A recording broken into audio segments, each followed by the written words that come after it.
Yes, hello and welcome on Untitled Chapter Sports here for Football Manager 22. We're still in the beta. I have returned from the Western Isles so I can actually create some content for you. And here we are, announced as the manager of Liverpool here for our FM22 Beta save. I don't know if we'll have 1 season, 2 seasons.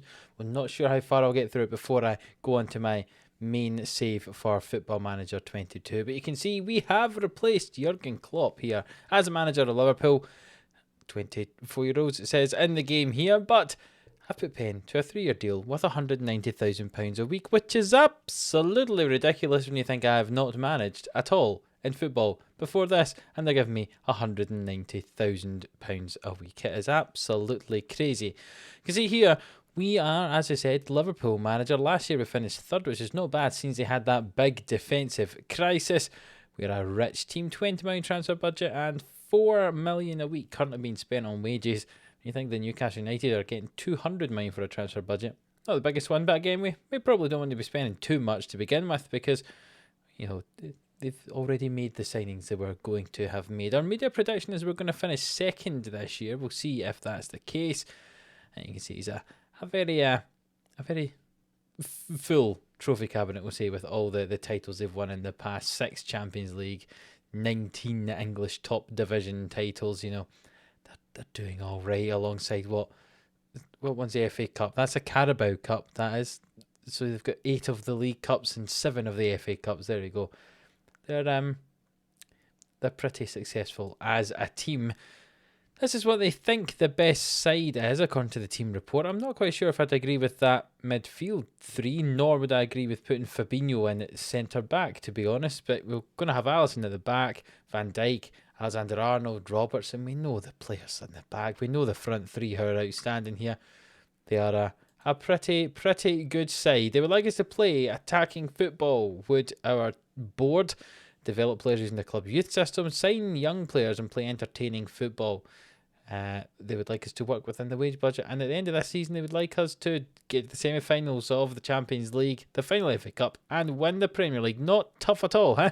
But that's what we're going to be aiming. We're going to be aiming to try and do a treble, a quadruple, see how many titles we can win this year. That's the whole point of this short-term save here in the beta. So here we are. We have taken charge at Liverpool. It says we go through for the first time in Football Manager 22 for me these things properly. I did a couple of videos last week. If you want to go and check them out, on you go. It's be good for you to go and see it. I had made a couple of things looking at my first look at the match engine, my first look at the game, you know, how much money Newcastle United had. But this is the first time I'll be doing this properly, I suppose, to go through the team and see. We're losing Milner and Karius as the 2 main people out of contract at the end of the year, so it's going to be a very solid team in terms of continuity from one season to the next here. Looking for us to create a tactic, which I'm sure we will. We will accept the current division and scroll through here and have a look at this team, talk you through the players that are in it, and then in the next episode you'll see the tactic I have decided to go with, and we'll get to play our first game. Maybe I'll tell you about some signings, if we made some signings as well. So here we are, a fairly small squad compared to some of the ones in the Premier League. I have moved a few into the under-23s as well.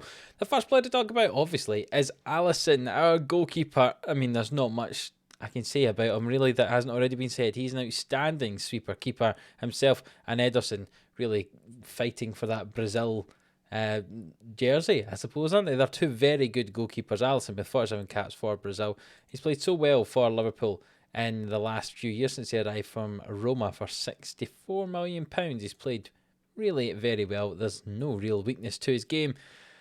He'll obviously be the number 1. The reason I say he'll obviously be the number 1 is because you've got backups in Loris Karius here, who's okay, but I think we all remember that infamous performance a few years ago. I won't mention that. And also Adrian, the 34-year-old Spaniard, was the other backup keeper.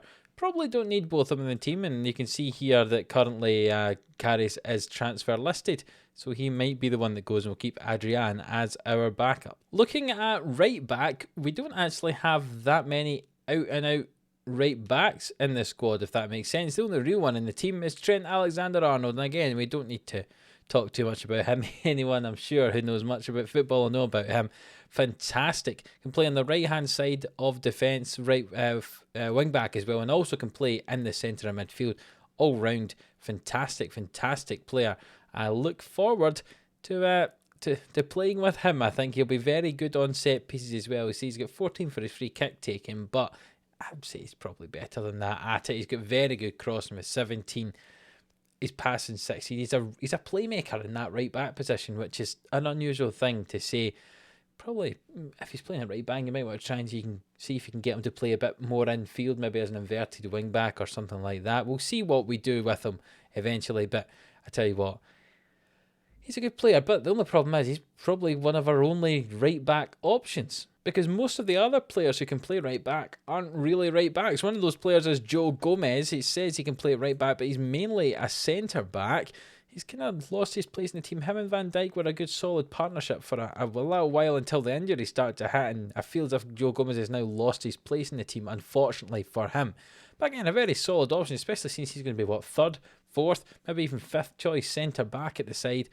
He's a very, very good option for that, and as a backup right back, not bad at all. Good for the English cohort as well. Remember, you need to have at least 8 people who've been trained in England for your Premier League squad, and he's going to be one of those. So as we look across the defence, it's going to be hard not to comment on quite how good Virgil Van Dyke is here. You can see, look at all those greens: 18 heading, 16 marking, 16 passing, 17 tackling, 17 strength, 17 jumping reach, 16 pace. Oh, he's so good. His mental stats are his positioning 17. His mental stats, just absolutely brilliant. 4.5-star player. He is pretty good. 6'4" as well, so that height's very, very important if he needs to be away heading that ball. He is going to be a star player, as it says there, one of the best footballers in the world. He'll be our first choice centre back, no doubt. And as I was saying when I was talking about Joe Gomez, I'm not sure who's going to play alongside him. It could be Joel Matip here, who's again very, very good. 6'5", another aerial threat. Not quite as pacey as some other centre backs at the club. 14 pace still isn't anything to turn your nose up at, but 3-star player altogether. Not quite as many greens as there is with Van Dyke, but can you be surprised? It's hard to be as good as Van Dyke. I say that's Joel Matip, one centre-back option alongside Van Dyke, and we've also got Joe Gomez who can play there. We've also got a couple of younger players as well. Ibrahima Konate, I nearly said his name right, who has arrived from Leipzig for £34 million. Again, he's been playing a lot in real life recently. Him and Van Dyke have been having a partnership. You can see here he's again very solid. A little bit faster there, 16 pace, 6'4" though as well. So again, very, very tall. Lots of aerial dominance we could have here, I would say. A lot of danger in it through the air with some of these centre backs. 6'4" could be him that plays alongside Van Dyke, who knows? And the other option is Nathan Phillips, who you probably wouldn't have known anything about if it wasn't for the injury crisis at centre back last year that Liverpool had, and he played, I would say, not bad at all when he came in to play for that kind of middle section of the season when all the injuries took place. He's very, very solid option there as a 4th or 5th choice centre-back, as I said. We move on to the left-hand side. Andrew Robertson, the first choice left-back, the Scotland captain.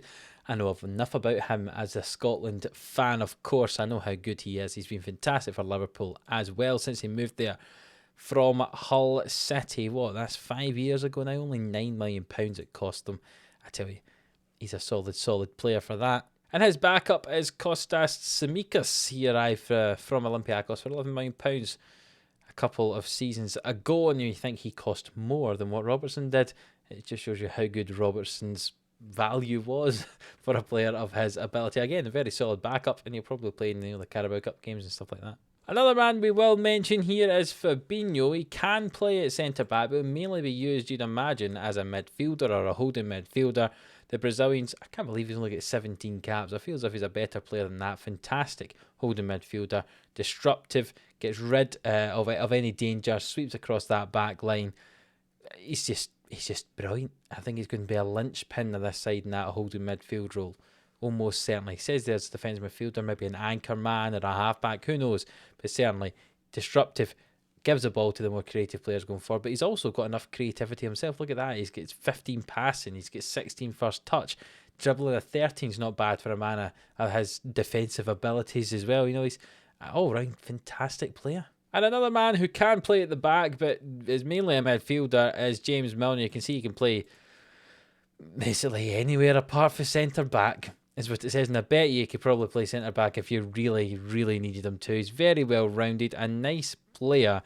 Obviously, out of contract at the end of this season, 35 years of age. He's probably only going to be going downhill from now on. But you can see his career going all over England since he came through at Leeds in 2001. They are Swindon, Newcastle, Aston Villa, Man City, and Liverpool since he left City for free, remember, in 2015, and he's since been a very, very important squad player at Liverpool. Another one of the English cohort in midfield for Liverpool here, the captain, Jordan Henderson, 31 years of age now. He's been at Liverpool since he arrived from Sunderland for £16 million all the way back in 2011, and he's been a mainstay in the side basically ever since. I'm again not sure with his perhaps more advancing age. 31, I know that's a bit cruel to say his advancing age, but he's getting a little bit older. We'll see if he can play every game, but again,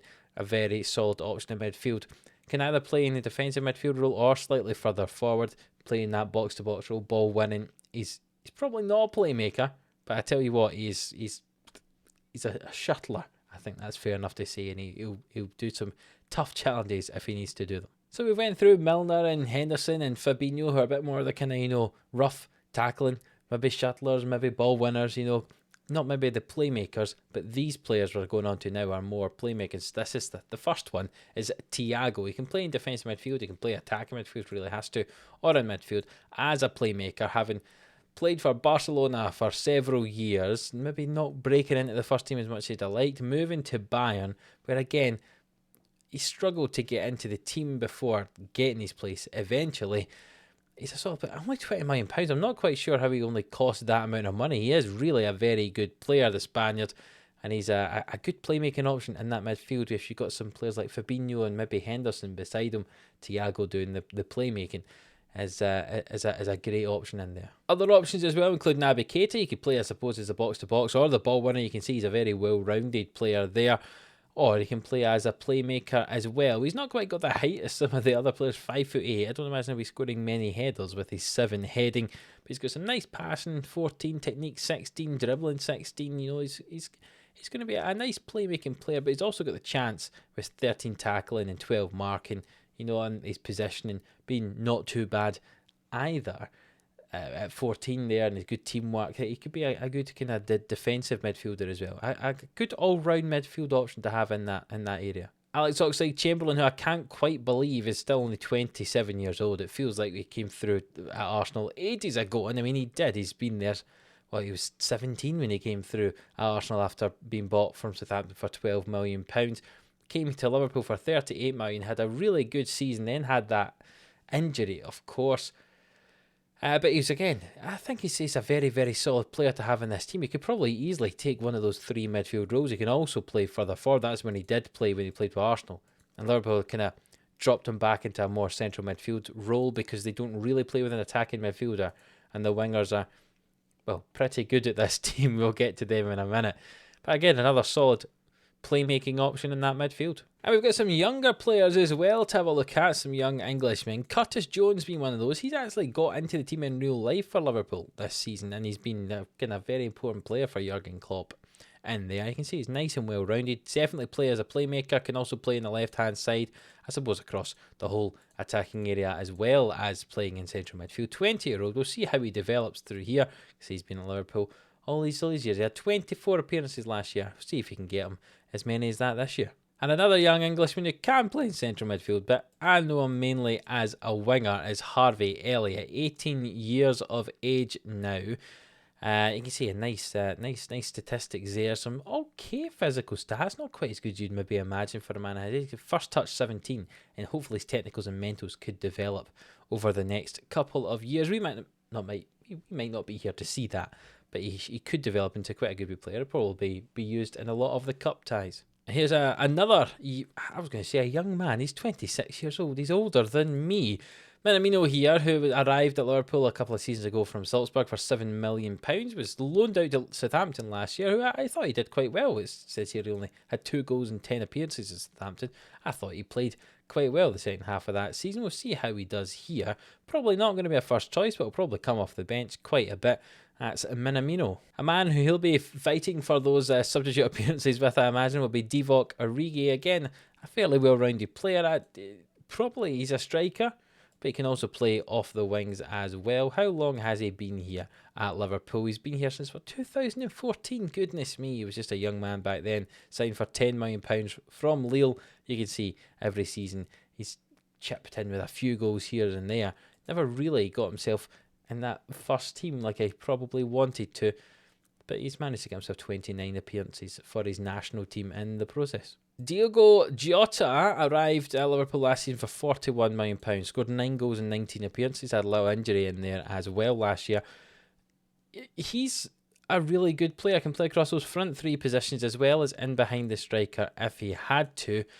The problem for Jota is there are 3 players at this club who we're about to come on to who are, were an amazing front 3 for Liverpool for a couple of seasons. It's hard for him to break into it. But it's 24-year-old. He's got a chance to break into that. There's a strong chance they might do that with me in charge as well here. A really, really good player. And I'm excited to see. I was perhaps a bit surprised when he was signed from Wolves. I thought, there was some other players you thought maybe would be signed by Liverpool and not him. But I tell you what, he's done really well since signing. And I'll look forward to using them. And here we go. We get onto those famous 3 up front. Roberto Famino being the first one of those. He's been at Liverpool since he signed in 2015 from Hoffenheim for £30 million. He's been very, very solid. See the number of goals he's scored. He's been nearly double figures the last 2 seasons, but double figures the seasons before that. Nice and solid. Plays as typically a deep line forward or a false 9 or something like that. So he's not really leading the line, but he's getting himself involved in that midfield area. 5'9", he's not going to be winning many headers, as I say, but a nice, solid player. That's an understatement to describe Firmino as a solid player, isn't it? But he is a very solid striker to have at the club. And his friends out wide are, I suppose, the 2 world-class players that are at this team. Sadio Mane being the first one of them. He often plays off the left-hand side, but can also play up front if he needs to. He's been at Liverpool since he signed for £36 million for Southampton in 2016. And look at that, double figures every single year, including that year. We got 22 and 36. Hopefully he can do something similar to that for us this year. Dribbling 16, finishing 15, first touch 17. He's good. Fantastic physical stats as well. The Senegalese international will be a very important player in this team for us. And lastly, Mohamed Salah. He's good. Playing off that right-hand side, can also play up front if we want him to. He's just brilliant. 18 finishing, fantastic physical stats. He's been here at Liverpool since 2017. He was at Chelsea, then went to Roma and back to Liverpool in the Premier League. And since he's been here, look at that, nearly 20 goals every season. 32 that first year, 22, 19, 22. Hopefully he can get into the 20s again this year. He's a pretty good player. He's probably going to be our star man this season. So yeah, that was just quick. It probably wasn't too quick. But that was a run through of the squad that we're going to have here during this FM22 Beta save with Liverpool. I'm going to go away, have a wee look at the system I'm going to play, who I want to play in it, get ourselves ready for the first game of the season. If we go and have a look at our schedule, our first game of the season comes away to Brentford. There we go. That's not quite as real life was, is it? Because I'm sure Brentford played Arsenal on the first day of the season, so the fixtures aren't quite right. But hey, I'm not going to complain about that. We'll play away to Brentford in our first game of the season. In the next episode of this, you'll get to see what tactic we go with as well. If you have enjoyed this episode, please do leave it a like. It really does help us out. Leave a like for the first episode of this new series as Liverpool. Let me know down below who you've played with in your FM22 Beta saves so far. You'll probably be a lot further forward than me because you'll have had time to play it. You would have been working for a week out in the middle of the Scottish Hebrides. So let me know who you've started your beta save with, and let me know how it's getting on in the comments down below. I'd very much very much like to read that, I think, and we'll see how I got on compared to how you guys have got on. As I say, leave that comment down below. Hit that like button if you have enjoyed this and you're looking forward to the next one. And please hit that subscribe button if you haven't already for more daily Football Manager content. Last year we started kind of halfway into FM21 for my first venture into YouTube content creation. We're going to go for it properly from the start this time for Football Manager 22. So please do subscribe and you won't miss this beta save and what I have planned for FM22, my actual save for FM22. So subscribe and you won't miss that. So until the next one where we show you what tactic I go for and our first game up against Brentford, we'll see you then.